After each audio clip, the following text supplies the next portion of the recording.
और आपको सीधे लिए चलेंगे लाइव के लिए, जहां पर इस वक्त कैबिनेट की ब्रीफिंग के लिए फोटोग्राफर्स को, कैमरामैन को बहुत बहुत शुभकामनाएं। बहुत मेहनत करते हैं आप हमेशा।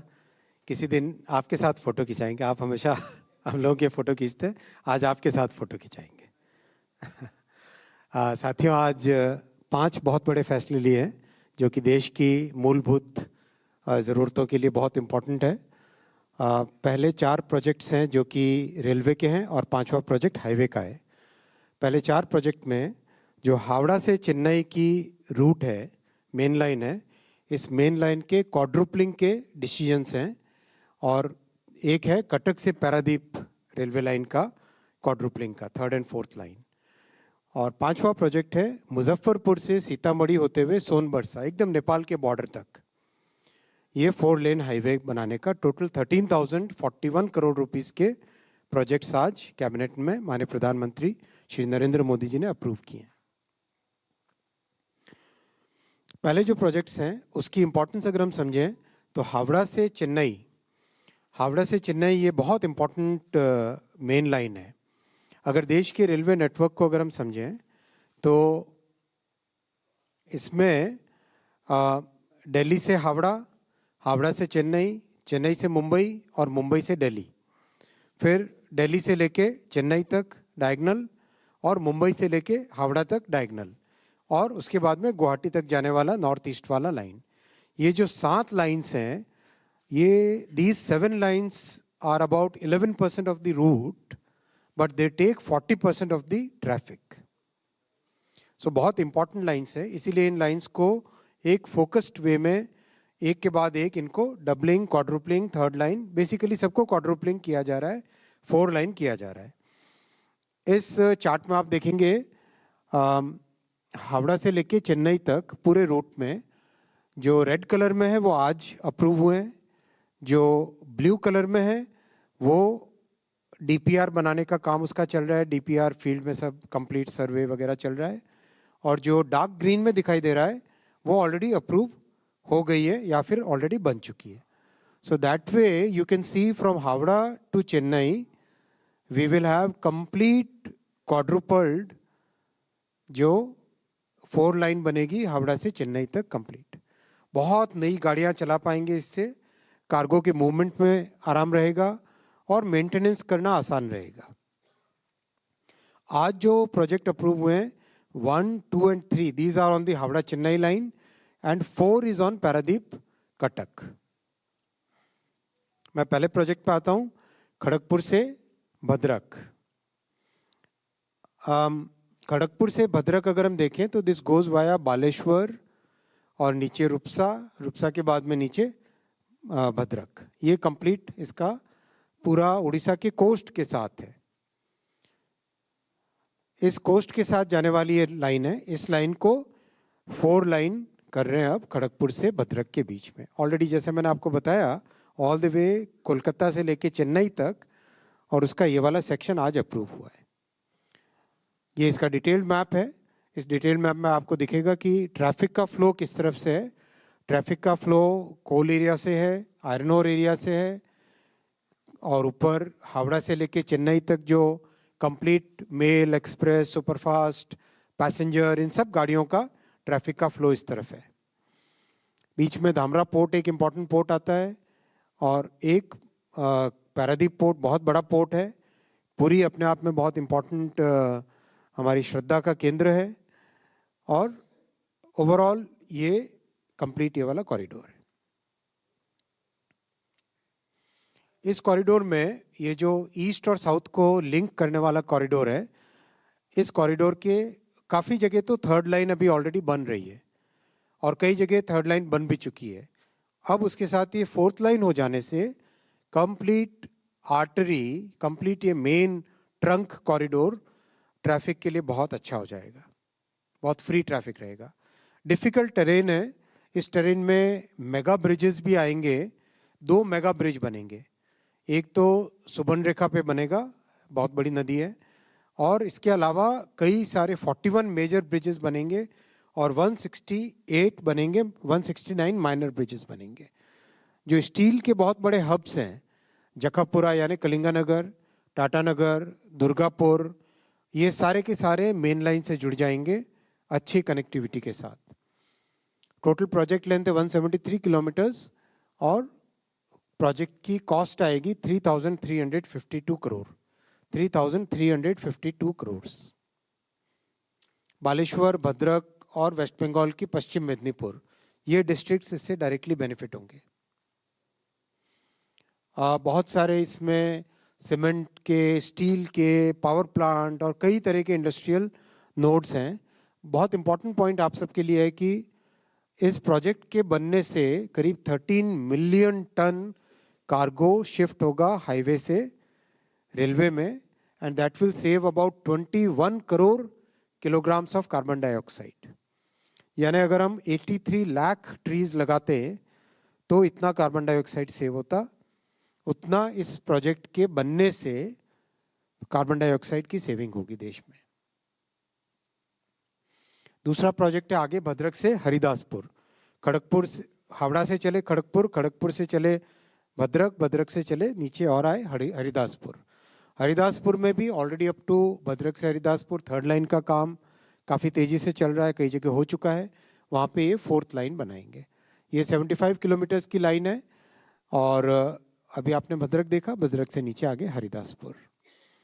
ये रेलवे का कंप्लीट इसका ट्रैफिक का फ्लो। ट्रैफिक के फ्लो में आप भद्रक से हरिदासपुर के बीच में एक जगह देखेंगे जखापुरा। जखापुरा इज़ कलिंगानगर, यहाँ पे बहुत बड़ा स्टील का हब है। फिर आप कटक देखेंगे, कटक कनेक्टेड है तालचेर से और आगे संबलपुर और झारसुगुड़ा से।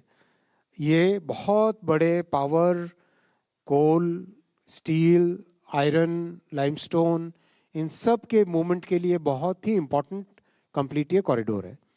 और कटक 5000 साल पुराना शहर है।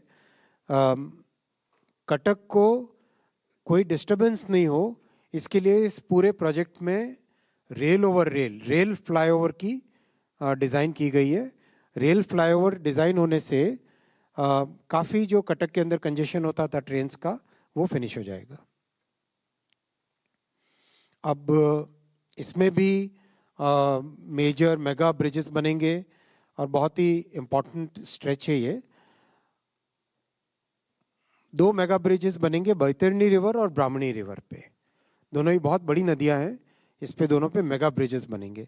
ब्राह्मणी पे रिवर तो आप जो ब्रिज देख रहे हो, that will be more than 1 kilometre long bridge. 1 kilometre 1.3 kilometre लंबा ब्रिज बनेगा इस पे। 18 मेजर ब्रिजेस बनेंगे, 106 माइनर ब्रिजेस बनेंगे, आरओबीज, आरयूबीज, बहुत सारा। 1583 करोड़ रुपीस का ये प्रोजेक्ट है। 29 मिलियन टन एक्स्ट्रा कार्गो इस प्रोजेक्ट से आएगा, जो कि हाईवे से शिफ्ट होएगा towards railway, and that will save about 19 crore kilograms of carbon dioxide, और that is equivalent to planting 78 lakh trees. Logistics cost देश की सेव होगी 433 crore rupees every year, and 26 lakh human days इसमें एम्प्लॉयमेंट जनरेट होगा। इसी सेम लाइन का आंध्रा और तमिलनाडु के बॉर्डर के पास में एरिया है, गुम्मिदुपुंडी से लेके गुद्दूर तक। ये 90 किलोमीटर का है। यहाँ पे थर्ड एंड फोर्थ लाइन, अभी डबल लाइन है, इसको third and fourth line. Map में आप देखोगे गुड्डूर से लेके गुम्मिदुपुंडी, और ये इसका ट्रैफिक का फ्लो मैप। ऊपर गुड्डूर विजयवाड़ा से थोड़ा सा नीचे आने पे, और उसके बाद में गुम्मिदुपुंडी, जहाँ पे तिरुपति बालाजी के लिए एक तरह से गेटवे टू तिरुपति बालाजी है, और नीचे जाने पे चेन्नई आता है। इस पूरे कॉरिडोर में बहुत नई तरह की इंडस्ट्रीज आ रही है, खासकर मशीनरी की industries, car industry, automobile industry, कई तरह के फार्मास्यूटिकल, केमिकल्स और कई तरह के कंपोनेंट्स की, इलेक्ट्रॉनिक्स की नई इंडस्ट्रीज आ रही हैं। और पीपल मूवमेंट भी बहुत ज़्यादा है। ट्रैफिक खासकर साउथ के जो कई तमिलनाडु के और इसके जो हॉस्पिटल्स हैं फेमस, जैसे वेल्लोर का हॉस्पिटल है, इन सब फेमस हॉस्पिटल्स में जाने के लिए बहुत सारी गाड़ियों की डिमांड भी रहती है लगातार। तो ये क्वाड्रुपल हो जाने से सिग्निफिकेंट इम्प्रूवमेंट आएगा ट्रैफिक के फ्लो में, और पैसेंजर और नई गाड़ियाँ, एक्सप्रेस गाड़ियाँ चला सकेंगे। ऑलरेडी हाईली कंजेस्टेड कॉरिडोर्स हैं, ये 131% कैपेसिटी यूटिलाइजेशन पे चल रहे हैं, तो इससे बहुत बेनिफिट होगा तमिलनाडु की तिरुवल्लुर डिस्ट्रिक्ट और आंध्रा की तिरुपति डिस्ट्रिक्ट के लिए, ये डायरेक्टली बेनिफिशियल होंगे। इस प्रोजेक्ट की कॉस्ट है 2229 करोड़ और एक मेगा ब्रिज है, स्वर्णमुखी नदी है, स्वर्णमुखी रिवर पे 360 मीटर्स का ब्रिज रहेगा।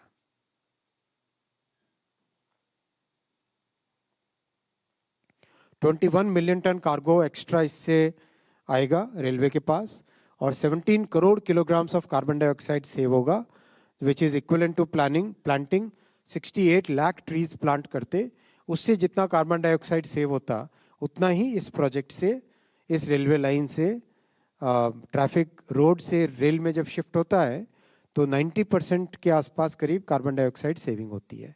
So that is the environmental benefit of railway, so that benefit will accrue because of this project and 61 lakh human days employment इससे जनरेट होगा।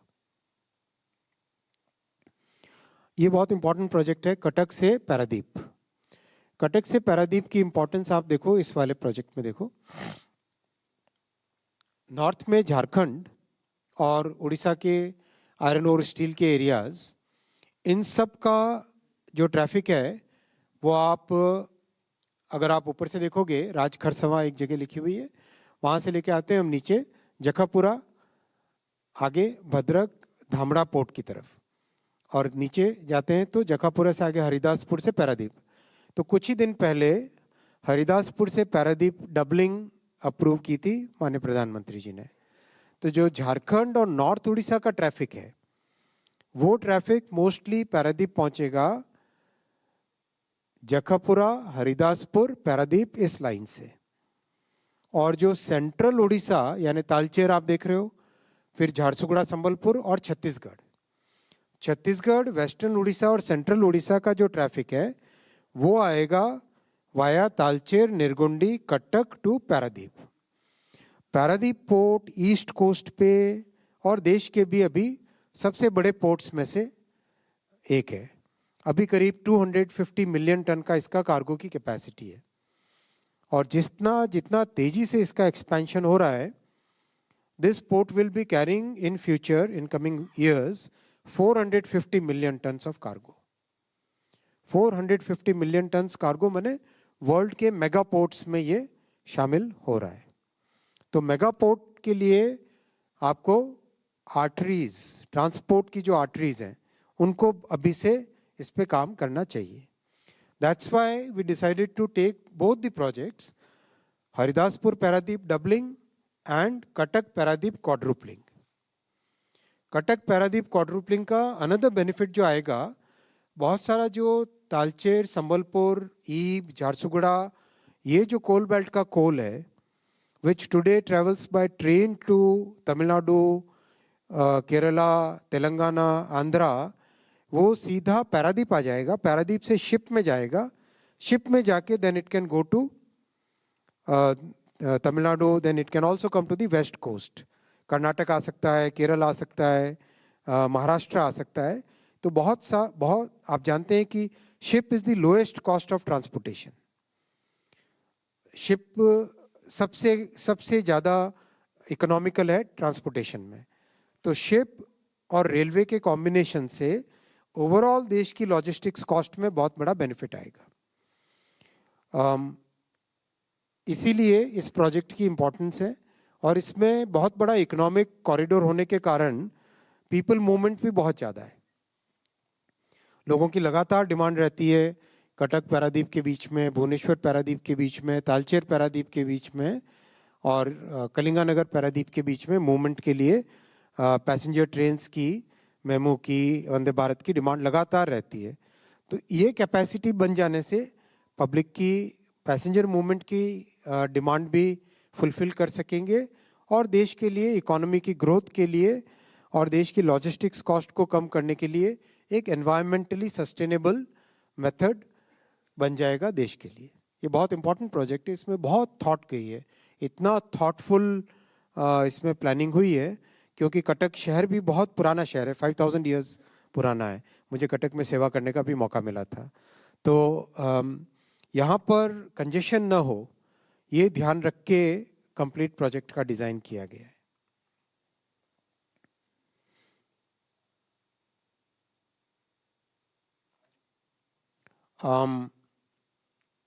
ये 2286 करोड़ रुपीस का प्रोजेक्ट है और काफ़ी डिफ़िकल्ट एरिया है काम करने के लिए, लेकिन वहाँ पे अच्छा काम होगा और इस काम से पूरे उस उड़ीसा के पूरे इस क्षेत्र में बेनिफिट होगा।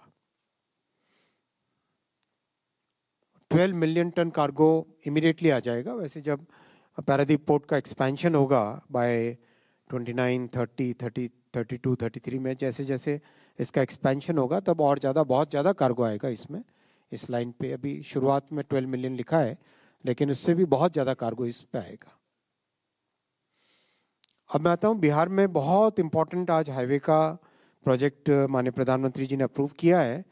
ये प्रोजेक्ट एक तरीके से पूरे बिहार के लिए एक बहुत मेजर लाइफलाइन बन रहा है। ये प्रोजेक्ट नेपाल के बॉर्डर से लेके स्टार्ट होता है। अगर हम देखें नेपाल के बॉर्डर में सोनबरसा, सीतामढ़ी और नीचे मुजफ्फरनगर, यानी कंप्लीट एक बड़ी आर्टरी बनेगा, ट्रांसपोर्ट की बहुत बड़ी ये मेन लाइन, मेन रोड बनेगी, जो कि बिहार के लिए कई वर्षों तक इसका बेनिफिट मिलेगा।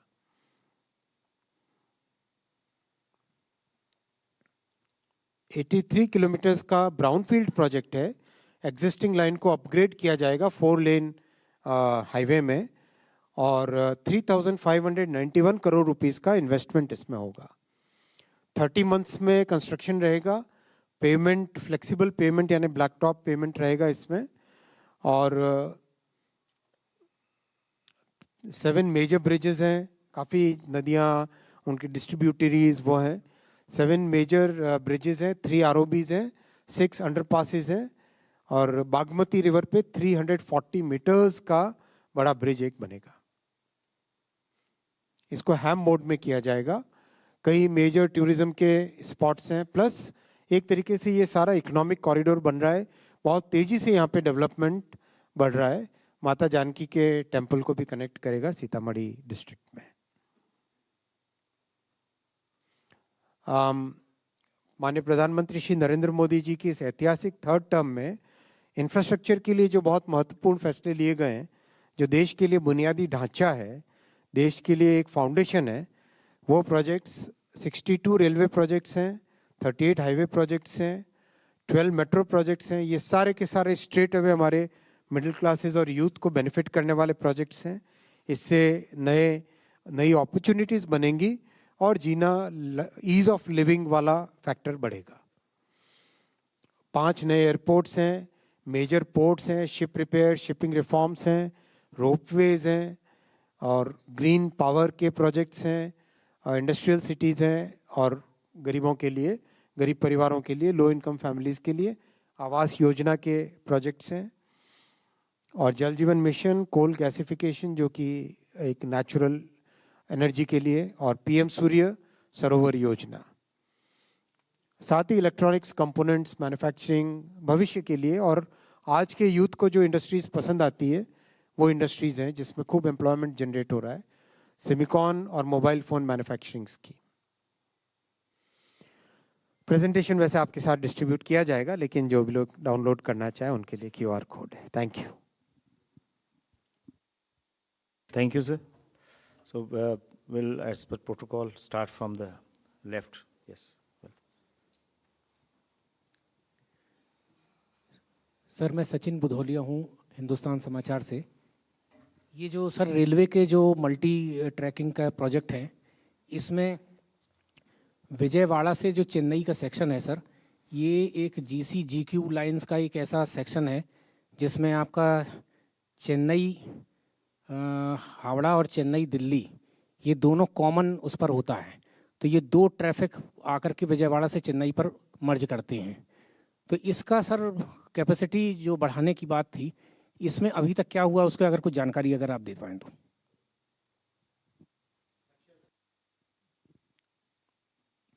सर मैं लक्ष्मण CNBC आवाज़ से। मेरा सवाल ये है कि हावड़ा से लेके चेन्नई तक का जो हम लोग मल्टी प्रोजेक्ट को मंजूरी दिए हैं, तो उसमें आपने हर प्रोजेक्ट का आपने कंपैरेटिव स्टडी करके बताया कि कैसे कार्गो हाईवे से रेलवे में शिफ्ट करेंगे और कैसे इसमें बचत होगी। मेरा सवाल ये है कि चूंकि ये दोनों कोस्टल एरियाज़ हैं, हावड़ा और चेन्नई, तो क्या उन लोगों के बीच कार्गो मूवमेंट के लिए डायरेक्ट कोई ऐसा शिप लाइन से कंपैरेटिव स्टडी किया गया क्या कि रेलवे में कितना कॉस्ट होगा और डायरेक्ट कार्गो शिप करते हैं तो क्या कॉस्ट इफेक्टिव रहेगा? Back. Acha, 190, yes. Sir, I am Deepak from Times of India. My question is, you talked about this entire Chennai, Howrah will be finally quadruple hoga. So what is the timeline for that? And second thing, you talked about how railway expansion is allowing railway to run more trains at a more speed. But we have seen that superfast trains still remain at 55 km per hour as the average speed. So is there a proposal also to, because it doesn't gel well with the way we have expanded railways, and particularly when most of the tracks are more than 110 km. Are you going to review that? Second row? चलिए आपकी बात है। Sir Madhurendra, मैं news nation से। Muzaffarpur Sitamarhi Sonbarsa 4 lane highway का जो आपने जिक्र किया, इस प्रोजेक्ट में बागमती के ऊपर भी एक पुल की बात कही गई है। ख़ास तौर पे बिहार में जो 3 नदियां हैं, गंडक, बागमती और कोसी, इनके जो इस मौसम में बाढ़ का क्षेत्र होता है, वो कई बार प्रोजेक्ट्स पे भारी पड़ता है। और ख़ास तौर पे बिहार में पुल गिरने का तो एक इतिहास ही बन रहा है। तो किस तरह से जो पुल बनने वाला है इस रूट पे, इस लेन पे, वो उसको ज़्यादा स्ट्रेंथन किया जाएगा और क्या कुछ एहतियात बरते जाएंगे अब नए इंफ्रास्ट्रक्चर में, ताकि ये पुल गिरने वाली जो घटनाएं हैं वो ना हो पाए? सेकंड रो में इधर यहाँ सेकंड रो कंप्लीट कर लेते हैं। सर मैं दीपक उपाध्याय हूँ स्वदेश ज्योति से। ये जो पूरा 4 लाइन किया जाएगा हावड़ा से तमिलनाडु तक, चेन्नई तक, उसमें आपने 433 करोड़ रुपए का जो ट्रैफिक लोड है वो ट्रक से जो सड़क से रेल पे चला जाएगा। तो इसमें जो सैकड़ों ट्रक और हज़ारों लोग जो ट्रक्स के साथ जो काम करते हैं, जो झारसुगुड़ा का कोयला और ये सब लेके आते हैं, उसका क्या कुछ प्लान है उसके लिए? ठीक है, पीछे थर्ड रो। यस सर, मैं निशांत हूँ ANI से। मेरा प्रश्न मुजफ्फरपुर सोनबरसा हाईवे प्रोजेक्ट को लेकर के है। जैसा कि इन्होंने अभी पूछा था, मधुरेंद्र ने भी, कि फ्लड वाला एरिया है, 3 बड़ी नदियां हैं वहाँ पर, और ज़्यादातर समय में फ्लड रहता है, जो 3-4 महीने का समय रहता है। तो उसमें एक प्रोजेक्ट को समय पर पूरा करना और ठीक से पूरा करना, उसमें वो बहुत चैलेंज रहता है। और कई बार नेपाल से कोऑर्डिनेशन भी करना पड़ता है इसके लिए, क्योंकि एकदम से पानी छोड़ा जाता है नेपाल से। तो उसके लिए क्या रोड मैप रहेगा? थर्ड रो, फोर्थ,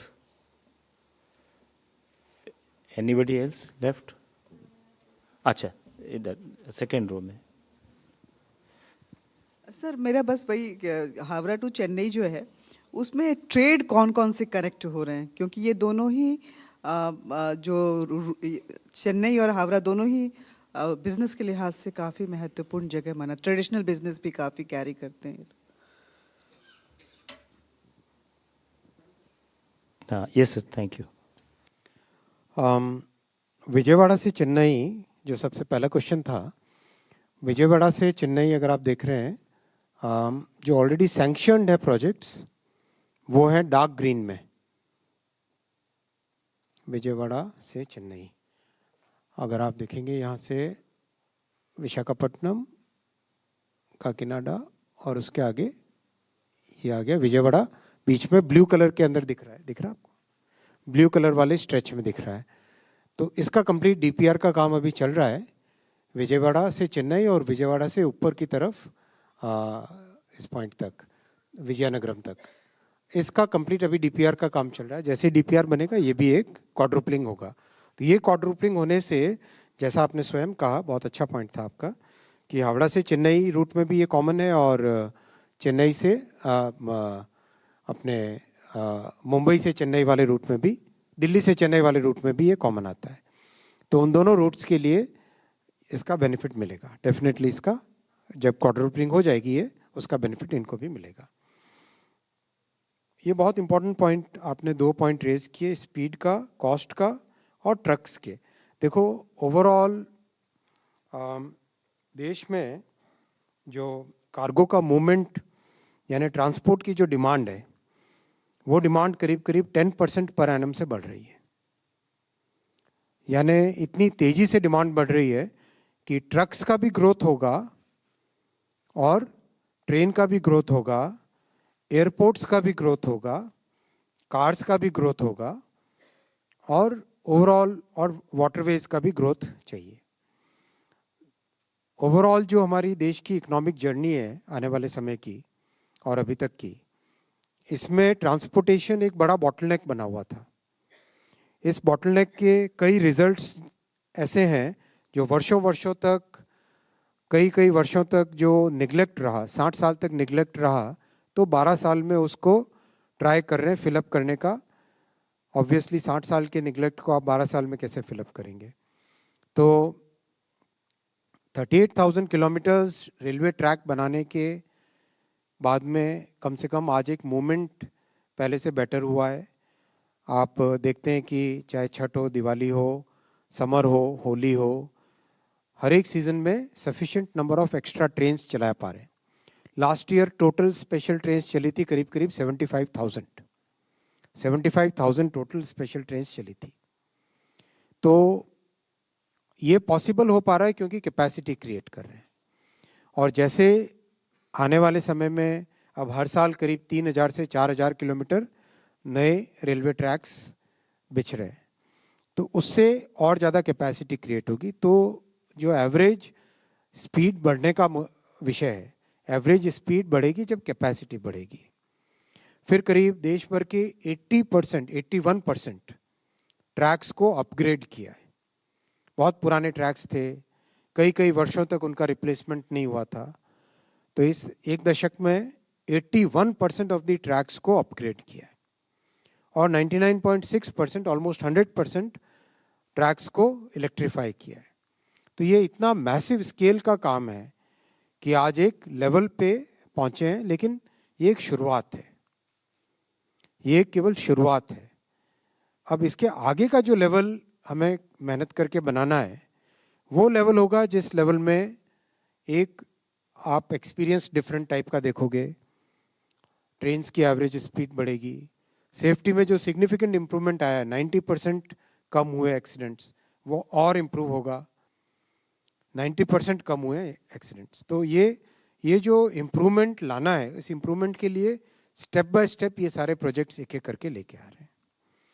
कॉस्ट का बहुत सिग्निफिकेंट डिफरेंस आता है अगर हम rail, road, air, water in सबको कंपेयर करें, तो सबसे सस्ता होता है शिपिंग का कॉस्ट, करीब 55 पैसा या उससे भी कम लगता है, depending upon the size of the ship. एक जो अगर हम यहाँ पे केवल कोस्ट का हिसाब से देखें तो 55 पैसा पर टन पर किलोमीटर कॉस्ट आती है। ट्रेन से जाते हैं तो करीब करीब 1 रुपीज़ 60 पैसा, 1 रुपीज़ 60 पैसा पर टन पर किलोमीटर कॉस्ट आती है। रोड से लेके जाते हैं तो करीब 3 रुपीज़ 60 पैसा पर टन पर किलोमीटर कॉस्ट आती है एवरेज। तो इतना बड़ा डिफरेंस है। और एयर से लेके जाते हैं तो और ज़्यादा कॉस्ट आती है। एयर से करीब करीब depending upon parcel, depending upon passenger train, passenger flight के साथ लेके जा रहे हो, it varies anywhere between 9 rupees पर टन पर किलोमीटर टू 35-40 रुपीज़ पर टन पर किलोमीटर। सो एयर सबसे एक्सपेंसिव, फिर रोड, फिर रेल और उसके बाद में shipping is the least expensive. Transport की इकोनॉमिक्स में ये इस तरह का पैरामीटर, ट्रांसपोर्ट इकोनॉमिक्स के इस तरह के प्रिंसिपल्स हैं। इसीलिए बहुत सारे देशों ने मैसिव इन्वेस्टमेंट्स रेलवे में किए ताकि उनकी लॉजिस्टिक्स कॉस्ट कम रहे देश की, इंडस्ट्री के लिए, लोगों के लिए, मूवमेंट के लिए। और वही माननीय प्रधानमंत्री श्री नरेंद्र मोदी जी 2014 में जिम्मेदारी लेने के तुरंत बाद से रेलवे में बहुत मैसिव इन्वेस्टमेंट कर रहे हैं।